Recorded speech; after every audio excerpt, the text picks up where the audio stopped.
nice sunny day.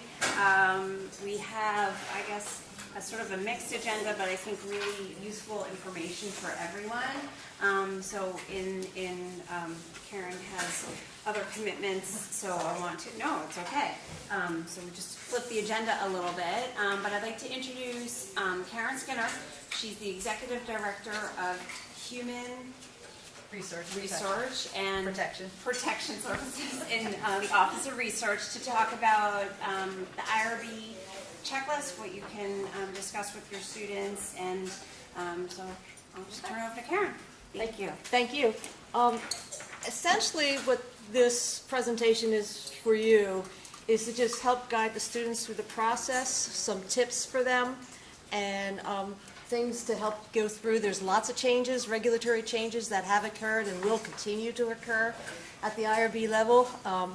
Most of it affects the back end and not your end, but we are here and we're here to help. And even for those of you that have classes, we've often done online and/or I've done guest speaking at your classrooms to the students directly, or even on online classes. So I'm available to help out that way when we get to the point of navigating the IRB. Goal is to facilitate research, but we are governed by regulations, governmental regulations, grant sponsor regulations, requirements, and institutional regulations. So we're often not the most popular person on the block, we understand that, but we're here to help you help the students create their protocols. One of the biggest problems and delays we have is we get incomplete submissions from students, which turns into send me this, send me that. We shoot it out. 5 days later, they shoot it back. Then we have to review it again, and they're still missing a piece. And the protocols are vague. So what we've created, and this is what really came through for you, is a checklist that you can provide your students to what they need to submit during the submission process. And really strongly encourage, make sure this is here. Some of the issues we get is a student will send us a protocol or a proposal and say, tell me how this looks and tells me what I need. And once again, it just goes back and forth. This is where you'll find it on the website, right there. I also later on will go down and send it to you, but Natalie, I believe you have the checklist if you want to distribute it. Yes. Okay. And it was also in the meeting invite. Okay. So, Okay. yeah. So, really encourage. The website is finally back up and running. And for those of you who had to access it, it was frozen for about 2 years. Yes. So I think we trained people not to go to the website anymore. So now we're going to retrain you to go back to the website. But we've changed a lot, and we really try to give you support forums and things for the students, and there's more coming, soon to be coming. Here's your top 10 reasons things are delayed. If it goes to a full board, you're talking 6 to 8 weeks. You're talking an expedited project, it can also take 6 to 8 weeks. And that's because of these are some issues that are external. The selection of subjects, the research or the clinical care or the intervention is not clearly defined, unethical study. Administrative details, if you can alert the students, the city training. I can't tell you how many approvals are held because the students have not completed their city training requirements. You can get them to start that up front, so that's there. The COES access and training. They do not have to go downtown to Center City for the training. We now developed a Blackboard, 17-minute Blackboard video they can request access to and do that, and then they can have access to COES. As I mentioned before, is most of your students are much more intuitive than I ever was on a platform. I told her there, I had typing in high school, and that was because I begged to get it because I was not in the administrative business track. My oldest son had computers in high school. My youngest daughter had computers at 3rd grade. My oldest granddaughter has a tablet in kindergarten. Okay, so that's, the 17-minute training. We have an hour-long face-to-face training for us older folks. But for that, the other big thing is if your students are doing something off-site, we need to have a permission from that site. If it's a school, we have to see a letter from the principal that it is okay to come in there. If it's a group event or like at a YMCA, we need to see the letter of permission. That is a big thing that I had one person submit in July, and she didn't get me her permission letter until September 9th, and it was dated September 8th. So these are the things that, and then everybody's up in arms at us. And the response format, if there's pending conditions, and there's 5 pending conditions, ask the students, respond to all 5. You respond to 3, it puts you back in that turnaround cycle. So, if you're waiting for a permission letter, don't hit the submit until you have everything there. So, these are some other delays, the benefit risk, study design, informed consent issues. They make sure the students access the templates on the website. There's a lot of old templates out there. The new templates meet the new regulations that were supposed to go in effect January 19th and now are July 19th. But they all have those revisions on them. We get a lot of people that will take ad hoc consents. We've seen hospital consents changed. So please, and other things with students, try to make sure they don't do identifiers when they're collecting data. If you need an age, ask for the age. Don't ask for the date of birth. The date of birth is automatically going to escalate it up a notch of review. So things like that. If they're video recording, that escalates it up a notch for review. So there are people like to video or audio record surveys and interviews. That's going to lead into how they're going to protect it, provide privacy issues, may even be a privacy board review. So if these students, to really let them do something that can get through IRB quicker and be more focused on the research, try to avoid those if you can. Some of them you can't, but okay. These are some other things. Think the board or the board member reviewers know nothing about your subject. That we have committee members, they're all volunteers, they're a lot of your faculty and people. The worst case scenario is a lot of times where they end up just asking, please clarify this. So even if it's in a summary, whatever's in the protocol has to be in the protocol and it has to be in the consent. Regulations, we do that. And what is research and what is not. And your inclusion, exclusion criteria, who is being involved. Once again, these are all just tips to pass on to the students. I'm keeping it short for you. And the sponsor protocol grant proposals and local study procedures, sometimes they're embedded. We can't tell what is really the research and what is, I know, NSF and NIH, they require demographic information. You can state that they're collecting it just for the grant purpose and not for research purpose. That helps with the reviews. A lot of cut and pasting. Please don't bypass the IRB or the HRP. We've had people go over to the IRB committee members and say, can you please review this? We've also had asked for a speedy review. Well, if Natalie did it 2 weeks ago and Sandra does it yesterday, do I have to bump hers back because you're late? So, just we do look at that stuff, and we also have a student drop-down menu. Please encourage your students to do that, because if I see it's a student coming in, we're trying to facilitate the assignments so they get done quicker, and we're also looking at the level of review, and we're trying to be more instructive with the students to help them teach with the projects. Controls, the questions, continuing reviews. Regulations mean you have to get these in about 45 days before the expiration to give us time to process. They are required for full board reviews and expedited. They are not required for exempt reviews, which a lot of your students are exempt projects, but our accrediting agency has demanded that we be notified when they're being closed.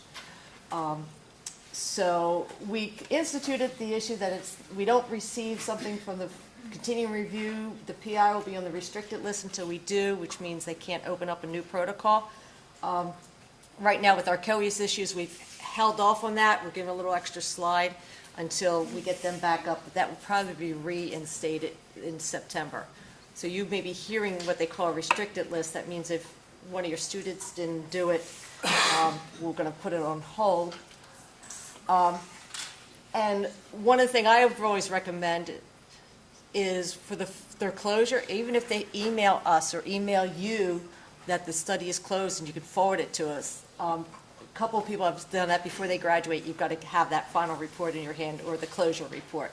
That way it closes the loop and you're not getting an email 6 months after they graduate and you have no idea the information. So that's kind of what we ask. Once again, I referenced the website. The two things on the left is how to submit, which will take you to this website. And these are all for the specific issues, for the modifications if they're going to change. It's a step-by-step. And the other one is the OHARP decision charts. They're really basic regulatory decision charts that will help the students if we don't have it. That help? Is that? I kept it short. I didn't want to put you to sleep with regulations. Go ahead. So I'm from public health, and we have a lot of students who do this, a lot of projects. Yes. It keeps changing, so I guess this is point in time question. If a student is using publicly available de-identified data, do they have to go through COES? Do they have to do anything? Well, they're using public de-identified. They will most likely be exempt, but that's all they're doing, and that's all they're doing. Do they still need to go through COES and submit? You would probably want to do that if you want to publish, or is it just for a course requirement? It's course requirement and no other. I mean, the course is the final project. Right. So, and the reason I'm hesitating is because I've seen some of those come through, and where is it definitely publicly? Is it? It's like Van Haynes. Excuse me? Van Haynes National Corporation. Yes. Okay, and they have access. They don't have to be a member of it or anything. Anyone can. It's all de-identified. Yep, it's exempt. So if they're publishing, If they're publishing, a lot of your scholarly publications will ask if you've had an IRB review. And so the letter will be, this is exempt from human subject research, but you have it that IRB did review it. Okay?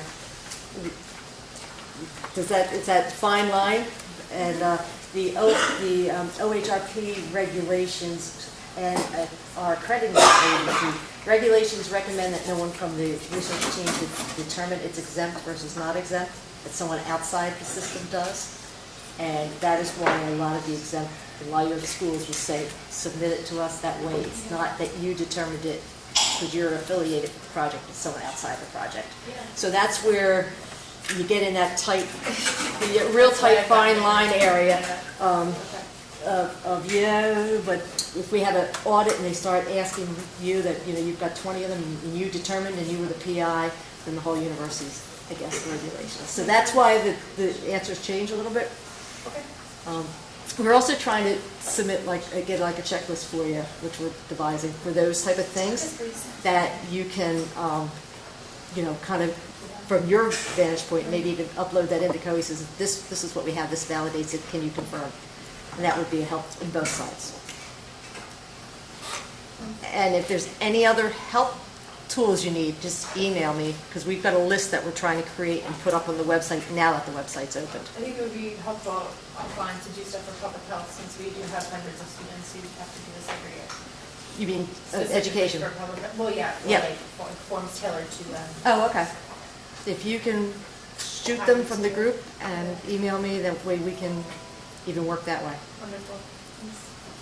Anybody else? Okay. Thank you. Thank you for changing our results. Thank you.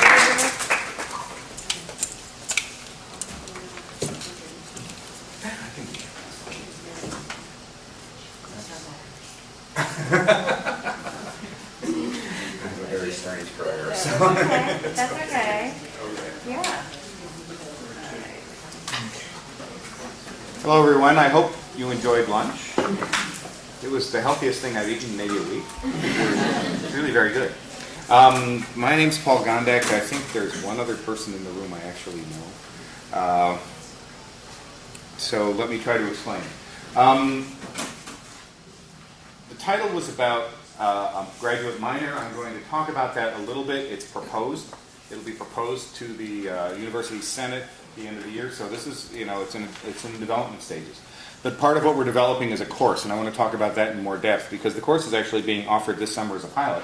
And so I want to go into that a bit more. The lead PI on all of this, because we're also going to be filing an NSF proposal, is Fraser Fleming, who's the department head and professor of chemistry. But of course, like many people, he has a standing meeting, something about Wednesday and lunchtime is when a lot of people have standing meetings, so he's there, so I'm here instead. Like I said, most people here don't know me. I'm a visiting research professor in the chemistry department. I know absolutely nothing about chemistry. The reason I do that is because that way I can be on the grant. I can help develop it. I am an adjunct teaching professor in the Department of Psychology and in LeBeau. My PhD's in psychology. My career was as a consultant in business, so the two things kind of work out. I teach consulting courses in LeBeau, and I teach in the psychology department. And I went to school here. When this building didn't exist, Commonwealth Hall was here somewhere, but I'm not exactly sure where it was. So nobody else goes back that far, so you don't know what I'm talking about. Okay, good. Thank you. Somebody does. Okay. We're developing, Serge. It includes the other members of this team, because this is interdisciplinary. That's why it's called Creative Interdisciplinary Team-Based Research. It includes faculty from the School of Education, from Westfall, from College of Engineering, Electrical Computer, and some other people from chemistry. So, for instance, Jennifer Katz-Bonencontro from Education, Diana Nicholas from Westfall, just because we can't live without his good ideas, Youngmoo Kim, whom I think requires no introduction, and as I said, some other people from chemistry. So, why I'm here? To learn, really. While we are going to be running the course in the summer, and we'd really love it if you'd have some of your students sign up. We have some, we could use a few more. We do want to gain some overall reaction to this minor that we're going to be proposing, because we'd rather it went through than people said, we don't think you should be doing this. And so a good way to find out what to do there is to actually talk to people about it. By the way, my consulting career was largely market research, so this is what I did, get responses from people. You're interested in, in suggesting this minor to your students or what the hurdles might be, because we've talked to a number of people across the university. Our list of hurdles is getting longer and longer, which we will address, but we want to make sure we know what they are. You're interested in enrolling students in this summer's course. We picked summer because we kept running into obstacles during the other 3 quarters, but summer there seems to be students around who may have time to breathe, and so they might be able to take another course. I'll explain about designating courses later, and also about panels. This is not about formal commitments. I just want to get some feedback on all of this, except if you want to sign up your students, then we'll do that. Okay. Rationale for the minor. Why do this? Graduate education requires creativity, problem solving, and successful teamwork. When I got my degree, there wasn't so much teamwork, but my PhD is from well into the last century, so things have changed since then. Work after graduate school is likely to involve the need for creative approaches to whatever problem you're solving in an interdisciplinary format. My career was in new product development, global new product development consulting involving market research and marketing. We worked with teams across all kinds of different functions or disciplines and around the world. Again, not something that when I finished my degree in the late 70s you necessarily would have done, but now it's impossible to avoid. I did a lot of work both in consumer products and in pharmaceuticals, and I'd sit in the room with business people and science people that were doing the development, and engineering people that were going to produce something, and regulatory people that were going to get it through the government, and all the rest of this. They had all kinds of different backgrounds, all kinds of different languages that they spoke from the way that they were trained, but they had to be able to talk to each other, which is why it has a teamwork component. And creativity was required, because trying to get some of these, if you look at some of the advertising for the new drugs, there's some creativity involved. All these things, and sometimes not, but I was also a marketing manager. I'll talk about advertising offline sometime. These things are rarely taught directly. So what we're intending to provide, what the objectives of the minor are to enhance student skills in applied creativity. We're not doing this as an academic exercise, forgive me, but to teach them to become academic researchers in creativity. We're teaching them how better to go back to their lab or what other environment they might do their research, and be more creative either in the questions they ask or the approach that they use or whatever else, so that they don't keep doing the same thing over and over again. They get out of that rut and do some new things. It'll provide a more diverse range of experience derived from the interdisciplinary exposure. We've had interest from all those colleges I mentioned, plus some of the disciplines in the College of Medicine, like music therapy and those kinds of things, biomed, just about everywhere in the university where somebody has to do some kind of research. We've had a student write to us and say, what is this about? Can we meet and talk about it? So there's a lot of interest, and we want to put those people together in ways that will make them talk to each other and think differently. And experience working with and communicating teams in diverse expertise and background, which is what I just said. Okay. Why would anybody want to do this? Partly because we want to explicitly train graduate students in the use of successful evidence-based creativity techniques to enhance their research topics and processes. Now again, like I said, we're not going to do a lot of reading, deep reading in journals on creativity, but what we are going to do is some reading across a lot of different disciplines in creativity and teamwork and group process. And the main text is actually a book that is written by someone who is a deep researcher in creativity, but has written it for a more general audience, so that, you know, whether it's a chemist or an engineer or a design research major or an educational psychology major all sitting in the same room, they'll be able to read the book. It won't be so technical that they won't be able to understand what it's about. And it will be more about how do you do this as opposed to other things. And the idea, too, is to counter the tendency for graduate student research to be derivative, either in topic or in technique. This is a concern of NSF itself. If you read the NSF strategic plan, they support something like 40,000 graduate students, either directly or through the programs that fund graduate student research of other kinds. They're concerned that they're seeing a lot of the same stuff over and over again, maybe moving the field forward an inch at a time, but they want to see something that's a bit more disruptive, a bit more creative coming out of those students, and they don't feel that they're really seeing it. So that's why our application will be to the IGE program, the Innovations in Graduate Education, and that's what they're looking for in that program is, let's do something different. Let's teach students to know their stuff, but also think differently about it so that we can get more creative and disruptive work out of them. And so the courses will involve problem solving using interdisciplinary teamwork. So prepare students, as I said before, for situations they will likely face when they complete their degrees, expose them to a range of approaches from a diversity of research disciplines, enabling them to bring a broader toolbox of potential solutions. Now again, we're not going to teach an ed psych major to do chemistry or vice versa, but we are going to teach them more as habits of thought as opposed to, laboratory technique or something along those lines. So how is this structured? The minor consists of 4 courses, 2 new core courses in applied creativity and teamwork, specifically designed for this program, and I'll describe those in a little bit more detail on the next slides. And 2 electives, one of which must be outside of the home department. So we already know of courses, there are education courses in creativity, of course. Westfall courses have product design, and that's part of why D. Nicholas is so interested in this. Business courses, there's the whole entrepreneurship school besides, for instance, the new product development course, which I've taught in the BO as well, which is all about, creativity and how to get new things into market. So on completion, the students will have earned a minor, which will be noted on their transcript, their CV, or their resume, or whatever it is that they need as they go out the door.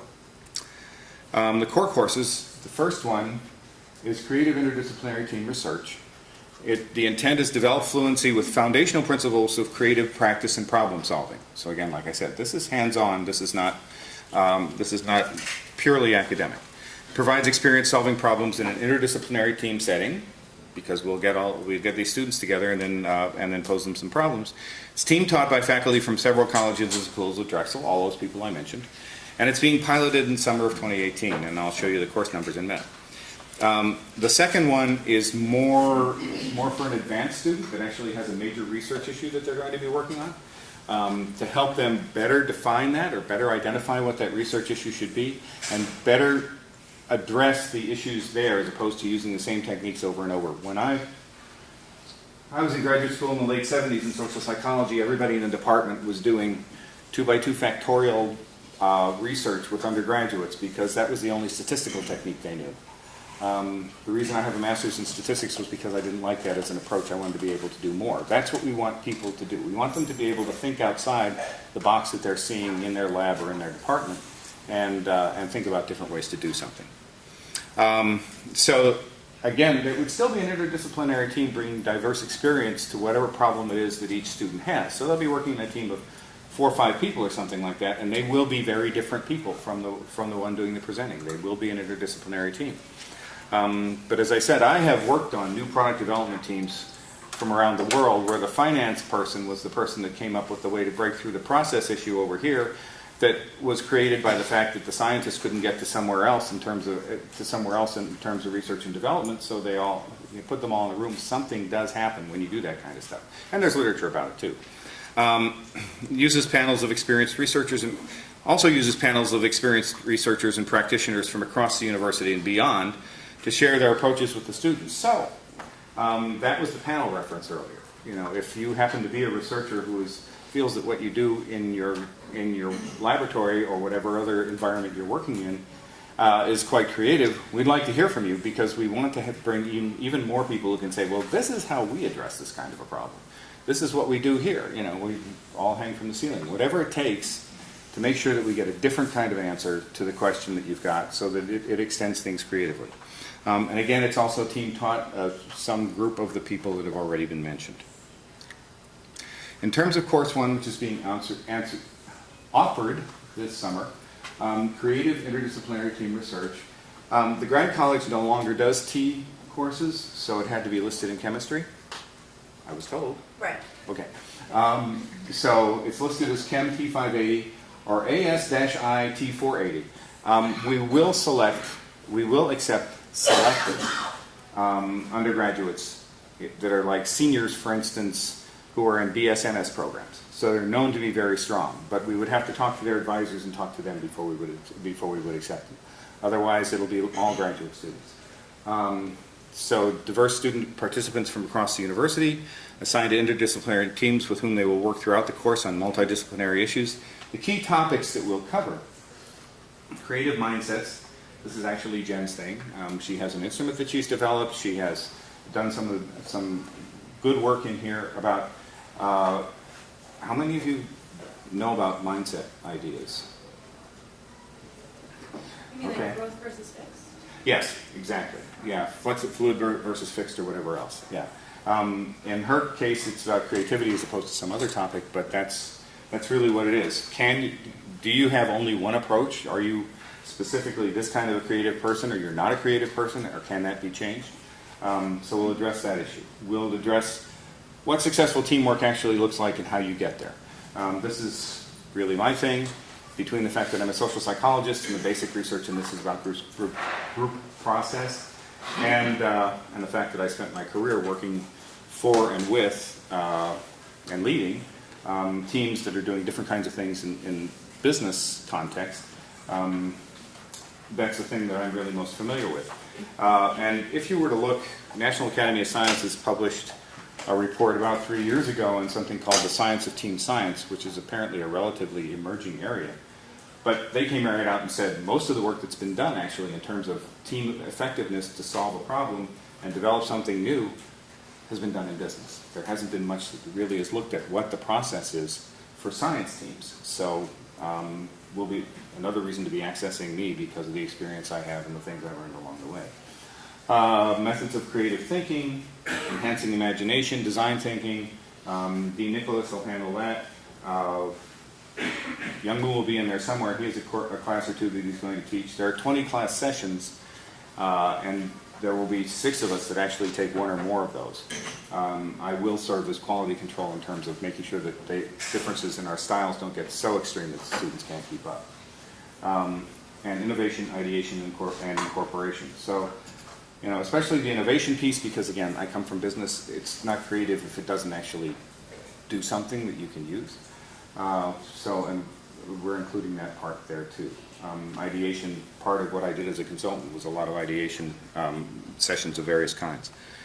So that's what's going on in the course. It does run summer quarter, Tuesdays and Thursdays, from 5 to 6:20. At this point, I don't know what the room is, but I'm sure we will have one by the time that we're ready to go. A little bit more about all this. What students do we expect to be interested? This is again more about the minor.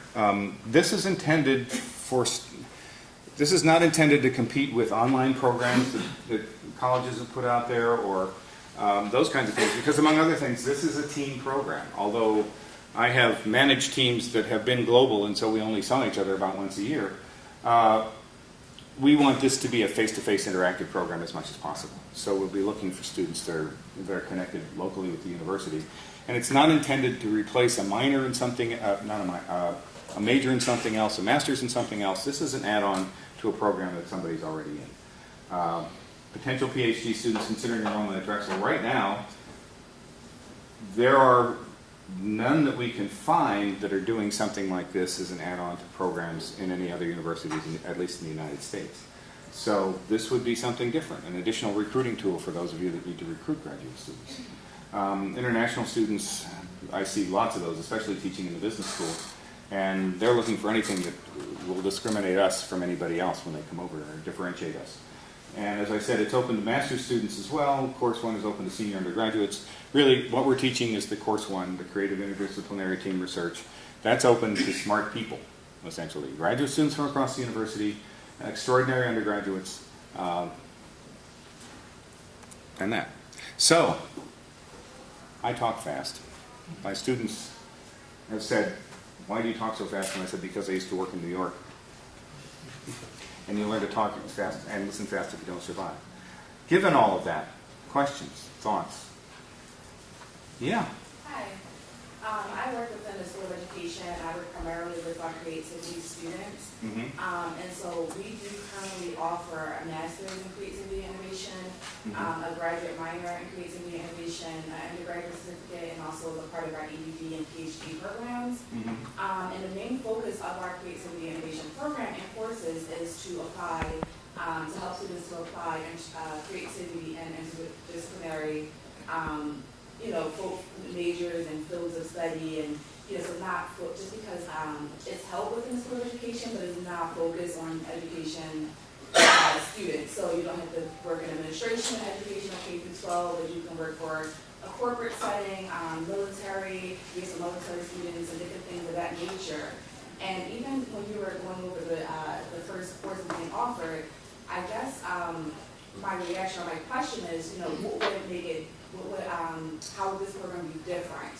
Because from my understanding, working closely with this population of students and our faculty and the program overall, I'm not really seeing a differentiation. Is it going to focus more on STEM? Because I didn't really see that as a focus in the courses that you provided. So I guess that will be my sort of concern, because it looks like there's an overlap of the same coursework and the same courses moving forward. I'm not sure if you were, because I know Jen Katz, she's a part of this, so I'm not sure how much information she was able to provide to you regarding the creativity program, but it just seems like a really big overlap. Yeah, and we've had some of those discussions, including with your dean, whose name I can't remember right now. Somber. Nancy Sommer. Okay.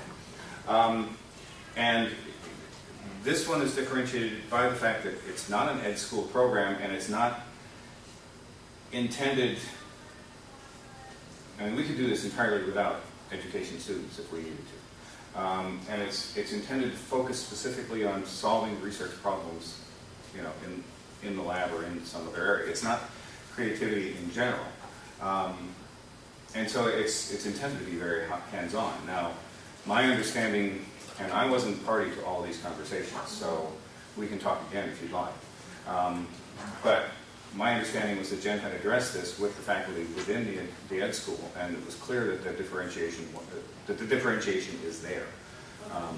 But I can't give you a much better answer than that myself. I love my paper. I just wanted to. I just was curious to see if there was if there are difference between the two programs, but just from knowing the description for our programs and what they teach, it just seems like a lot of overlap. So I was just curious if those discussions were. Yeah, no, there have been, because that was really Jen's first reaction. When we first got together with all this, she said, we have to make sure that we're not doing the same thing that everybody else is doing. Because we had the same reaction actually from D. Nicholas initially within Westfall. They have a lot of active creativity related programs as well. But again, it takes a different approach with different students, so that was accepted to be okay and to be different from what already existed. More questions? Yeah. I'm not familiar with this body of research and practice, so could you just give me an example of what an evidence-based creativity technique is? Sure.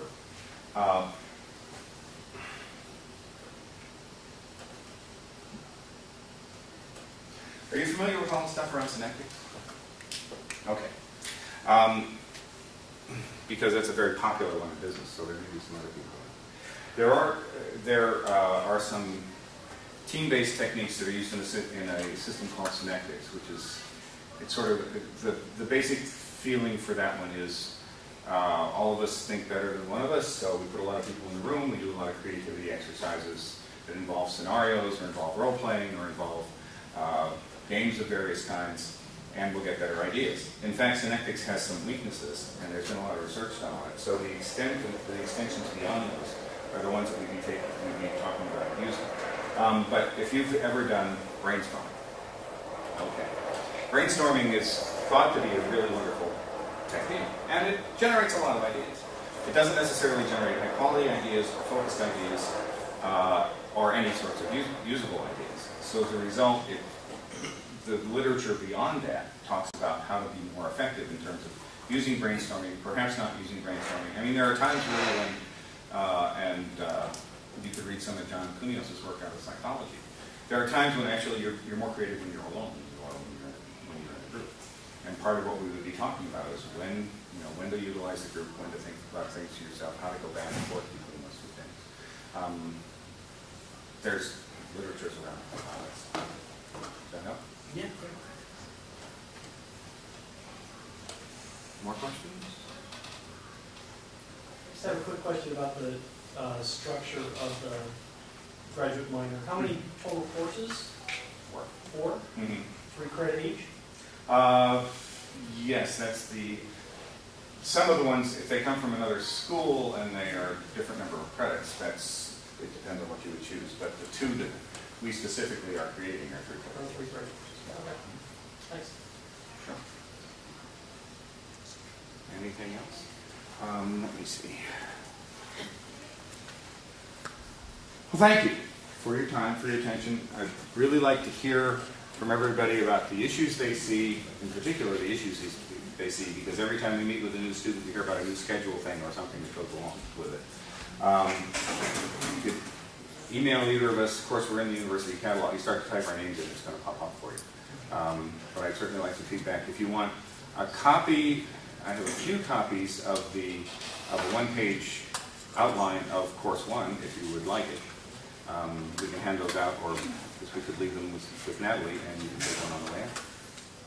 So if there aren't any other questions, thank you very much.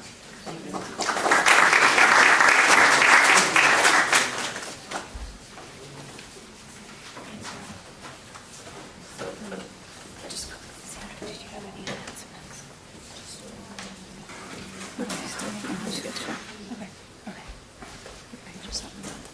Okay. All right. So I'd like to introduce Dr. Amy Edwards, the director of the Drexel Autism Support Program, part of Student Life. This is we've never actually had someone from the Autism Institute come speak to us. We've had some advisor questions, outreach, so I'd like to turn it over to Amy, and we'll have time for discussion questions afterwards. Thank you. You're welcome. Hi, everyone.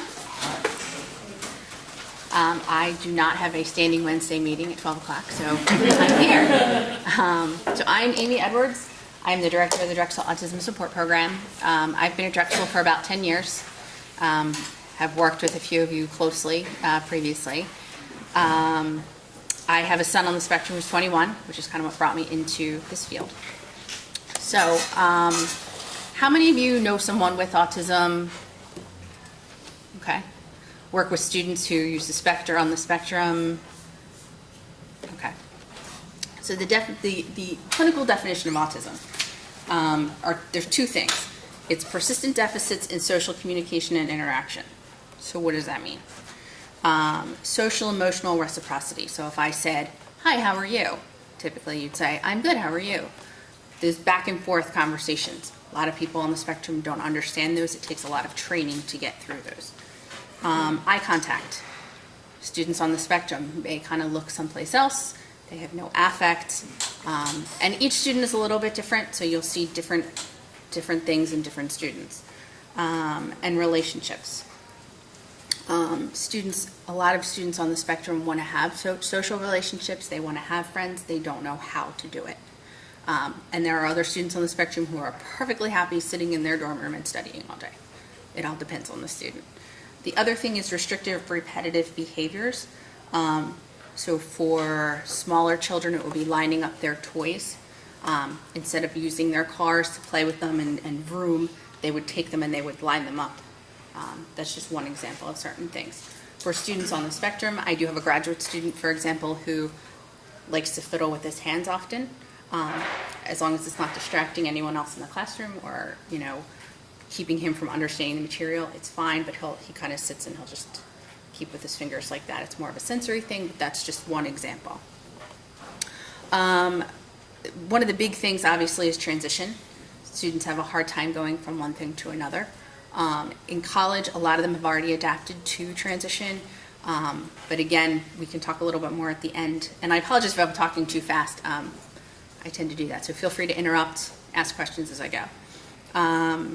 Executive functioning, organization, time management, some other challenges we've seen in residential life, social engagement, self-advocacy. So I'm going to talk a little bit more about that as we move along. So what's the difference between the Drexel Autism Institute and DASP? Anyone? Okay. So everyone is kind of fuzzy on this. So the A.J. Drexel Autism Institute is a separate institute, research, public health focus that reports directly to President Fye. It's connected with the College of Public Health. And they have three focus areas. They have modifiable risk factors, early detection and intervention, and life course outcomes. Modifiable risk factors, they do more research around like the environment and things that may have affected why a child is born with autism. Early detection and intervention is just that. They work as early as possible for detection and intervention for better outcomes. And then life course outcomes is the research area that I was in, which talks more about the whole life course. And the big thing right now is the transition from high school to college and high school to post-secondary anything. There's only about 1% of research funding that actually goes to that population. And as we know, a lot of students are coming into college. So that's, another reason why we're focusing a lot more on that as well. And then within life course outcomes, there's transition pathways. So within transition pathways, they're not research-based, they're actually service programs. So some of you may have seen students around campus, either in the bookstore or maybe in the Dragon Card office, that are working there through a program called Project Search. So what it's doing is it's taking students in their last year of high school. They are on campus at Drexel and they have 3 internships. They're still public school students, but they're getting 3 internships so that when they graduate finally, they can go into a work environment as opposed to just graduating from high school and doing nothing. So that's Project Search. We also have a program called the Drexel Academic and Career Program, which is for students who are out of high school, who wouldn't typically go to college. They can audit courses with their peers, they do get an internship component, and there have been better outcomes for those students as well. So that's the Autism Institute. DASP works directly with the clinical core. We collaborate a lot with them on specific cases with our students, specific interventions, and that's Jim Connell and Bridget Garvin. So, DASP. So the Drexel, we call it DASP. DASP is in student life. We collaborate with the Institute. We're connected by a dotted line, I guess you could say, but we are not in the Institute. We are housed in student life. And that was done purposely because it is a support for students who are at Drexel. Students who apply to Drexel, they have to go in through the typical admissions process. There is no exceptional admissions process for students who want to come to Drexel with autism. They have to go through the traditional admissions process. Then they can apply to DASP. I say apply because it keeps a record of things. We have yet to turn anyone away. I say that now. I have 15 freshmen lined up for the fall, so talk to me in September. All of the students are asked to sign a consent. And this is helpful for you guys because if you suspect that a student is on the spectrum, you can call me and say, I have this student, have they disclosed, have they signed a consent? If they signed a consent, it allows me to talk to their co-op advisor, it allows me to talk to their academic advisor, it allows me to talk to anyone on campus about that student. I won't talk for the student. I'm not going to talk to any faculty members for the student. If students have a difficult conversation that they need to have, I will gladly help them draft an email or walk through the conversation with them. I'm not going to do it for them. That's not what the program's about. It's more to promote self-advocacy and kind of helping them connect the dots. I'm not going to hold hands because it doesn't do any good for them. Peer mentors. We do have peer mentors in the program. We kind of structured it a little bit differently. They are trained. I meet with them 3 times a term, and then they also check in weekly electronically just to let me know how things are going. If you have anyone who you think may be a good peer mentor who would be interested in peer mentoring, please forward them to me because I'm always looking for peer mentors. Weekly meetings. So I try to meet with the students once a week, particularly the freshmen, and I know we're talking about graduate advisors, but also brand new graduate students as well. I meet with them weekly. And typically, a lot of the things with students with autism is they're not understanding a lot of the detailed things that are taken for granted by neurotypical students. So when I first meet with a student, we'll sit down in the first week or 2 of class. We'll go through every syllabus. We'll go through every Blackboard shell. We'll look at everything and map out the term. We'll look at the block schedule and we'll say, okay, you have 3 hours between this class and this class. This is a great time to study for this. You have 2 hours here. This is a great time to play video games.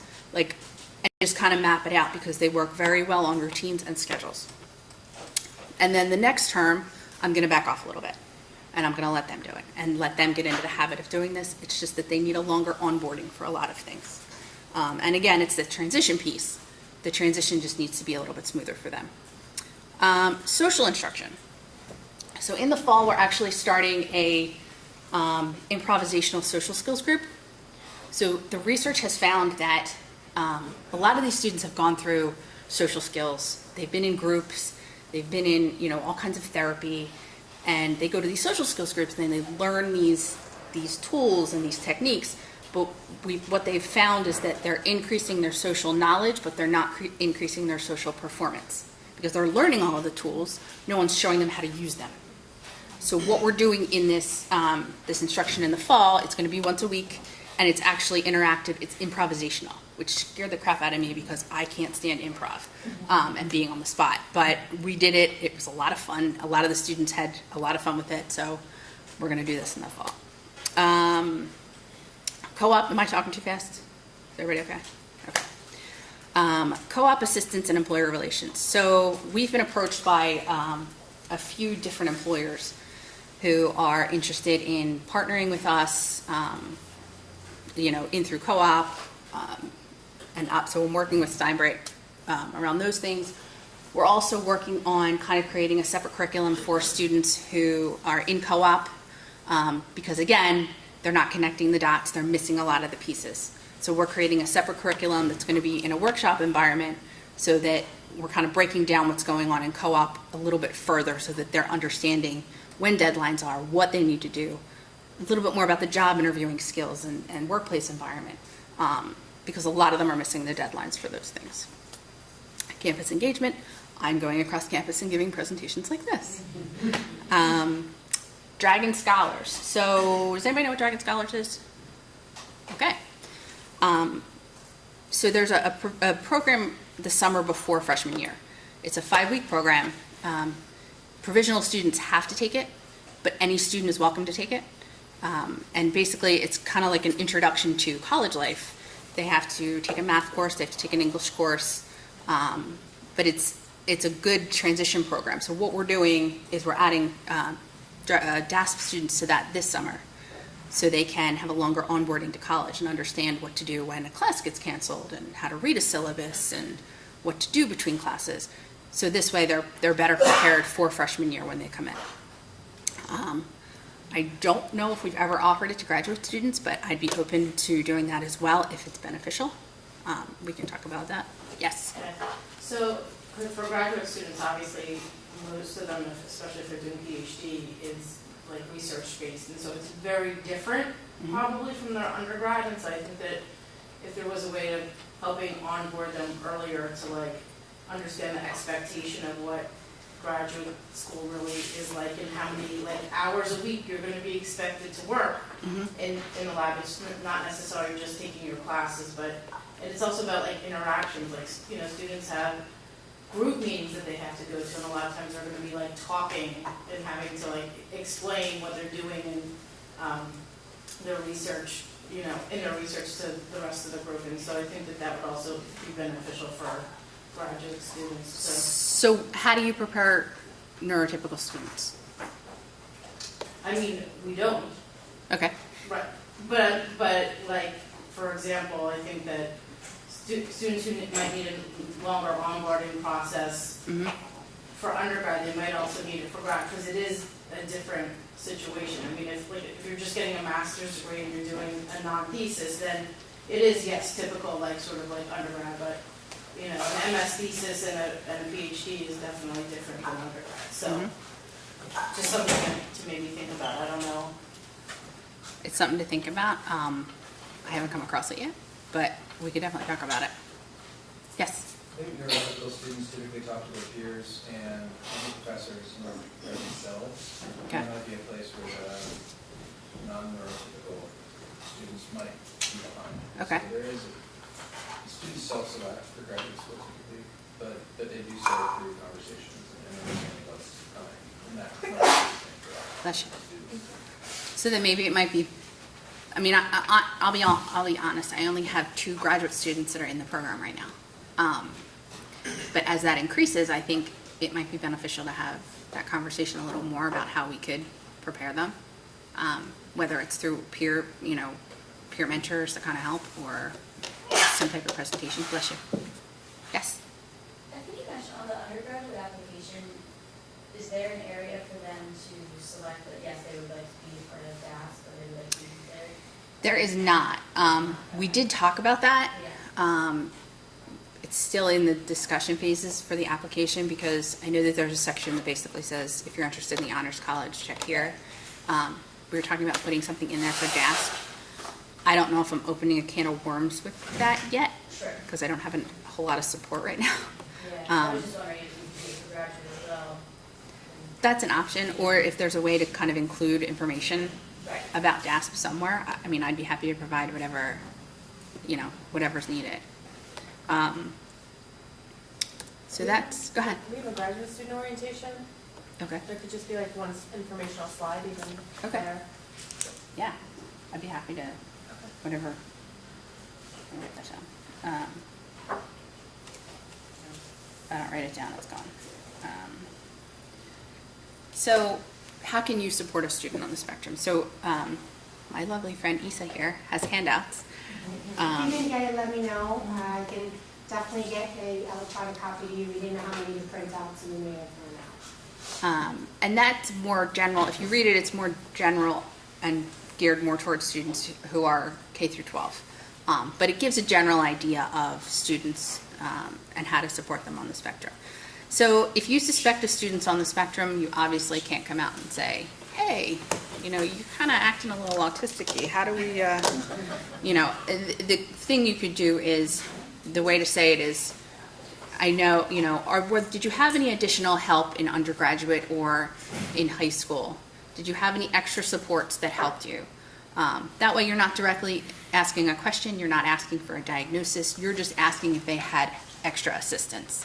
And that you can kind of tease out of them and say, okay, we have the Disability Resources Office that can help. We also have the Center for Learning and Academic Success Services and the Drexel Autism Support Program. That kind of can lead into other conversations. There is a checkbox in AVT. If you want to refer students to DASP, you can. That's okay.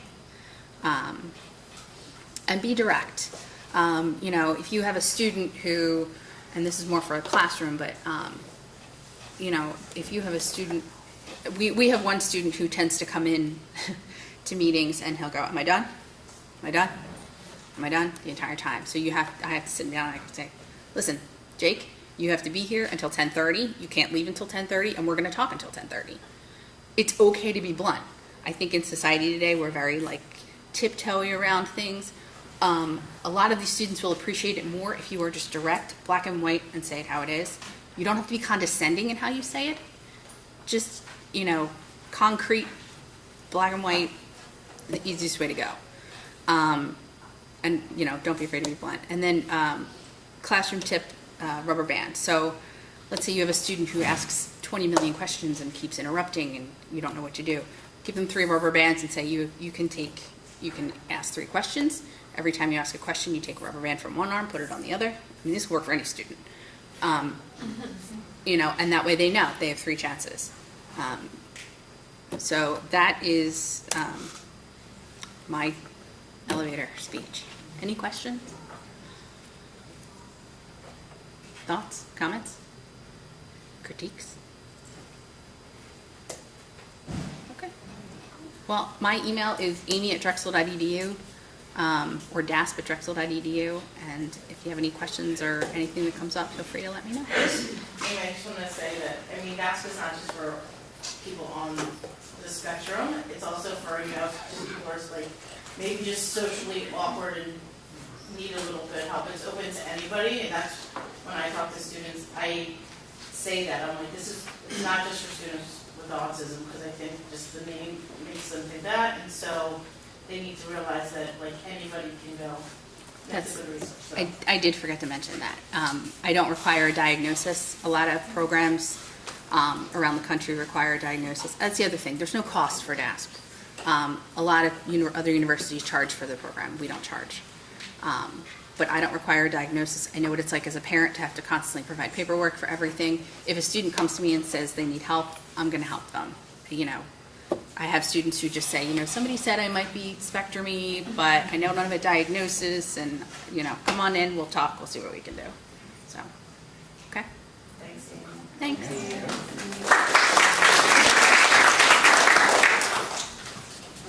you. So I guess we can continue talking with Amy and her team about onboarding, also making sure that resources are available to you, and also make sure that resources are out there for students, for the grad students, and start partnering over grad student orientation. Our Dragon Expo is one of the largest attended events that we run. Perhaps your team could be there. And, you know, we'll start checklists and conversations, so I think this is the beginning of a good conversation. Thank you. So I guess we could just have a few brief announcements. I'll just talk quickly, commencement doctoral celebration. So everyone know when commencement is. As we've said in the past, the grad college team will be working with Melissa England and Jack Hawkins just to make sure we're at every ceremony where we have doctoral students to help with the hooding. We do that every year. We have more staff this year, so we'll be there. And the communications to doctoral students is being centralized through the collegiate team communications group. So like Melissa England, Jackie Hopkins, and Mackenzie Luke from Student Life, they have asked, basically taking the communication that Taz generally sends, and we're going to centralize it through them, so there shouldn't be messaging from the grad college separate than what's on the commencement website. We're just grabbing everyone to one central place. And then we also have, are you going to talk about doctoral student celebration? Oh, okay, there it is. So doctoral student celebration is Wednesday, June 13th at 6 in Baracus. We've sent out RCPs this invitation to all graduating doctoral students. And if you have any questions, let us know. But this year, we're actually we've invited all faculty and staff to join, but we have an alumni speaker, Jessica Snyder, who graduated, 4 years ago maybe. She was a past GSA president, so she's joining us to just greet the new graduates and speak from an alumni perspective. Provost Blake will be giving remarks. Of course, Elizabeth will give remarks as well. So we're looking forward to that event. And I'll turn it over to Sandra. Sure. So first, in the very short term, we have our next Scholars Share, which was formerly known as Books and Bagels, this Friday at 12 o'clock in the Graduate Student Lounge. So we have 2 more graduate student speakers, both PhD students, who will be sharing their research with us. So everyone is welcome to attend that. Lunch will also be provided. And then next Thursday, we have our annual Graduate Student Day Awards Ceremony and Reception. We're currently working on notifying all of the students who are recipients of this year's Graduate College Awards for research and teaching, as well as some other new awards that we developed this year, as well as the dissertation awards.